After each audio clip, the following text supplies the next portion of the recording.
قرآن و حدیث میں جس طرح عقائد و اعمال، احکام، بشارتیں اور وعید بیان ہوئی ہیں، اسی طرح اللہ تبارک و تعالیٰ نے بہت سارے رسولوں اور پیغمبروں کے واقعات بھی بیان فرمائیں، جن میں صرف امت مسلمہ ہی نہیں بلکہ تمام انسانیت کے لیے عبرت اور نصیحت موجود ہے۔ پیغمبروں کی زندگی اور سیرت کا ہر گوشہ حیات ہماری رہنمائی کرتی ہے، ایسی رہنمائی جو انسانی زندگی کے لیے قابل اتباع بن سکتی ہے اور جس کی پیروی انسانی زندگی کو بہتر اور خوشگوار بنا سکتی ہے۔ انبیاء کرام کے انہی عبرت آموز واقعات میں ایک انوکھا واقعہ حضرت اسماعیل علیہ السلام اور آپ کی بیوی کا واقعہ ہے۔ اس واقعے کی شروعات تب ہوتی ہے جب اللہ نے اپنے خلیل حضرت ابراہیم علیہ السلام کو حکم دیا کہ وہ اپنے شیر خوار بچے اسماعیل علیہ السلام اور فرما بردار بیوی ہاجرہ کو ملک شام سے ہزاروں میل دور ایک ایسی وادی میں جا کر چھوڑ آئیں جہاں میلوں تک نہ پانی ہے، نہ چرند و پرند اور نہ ہی آدم زاد۔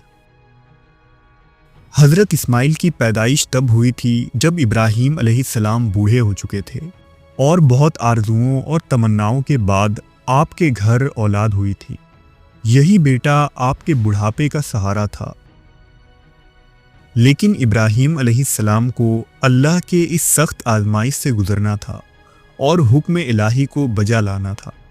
لہذا ایک لمبے سفر کے بعد ابراہیم علیہ السلام اپنی بیوی ہاجرہ اور بیٹے اسماعیل کو لے کر جزیرہ عرب کے ریگستان میں پہنچے۔ یہ وادی وادی فاران کہلاتی تھی، جو پہاڑوں کے درمیان تپتے ہوئے صحرا کی ایسی زمین تھی جہاں نہ درخت تھا، نہ پانی اور نہ ہی خوراک۔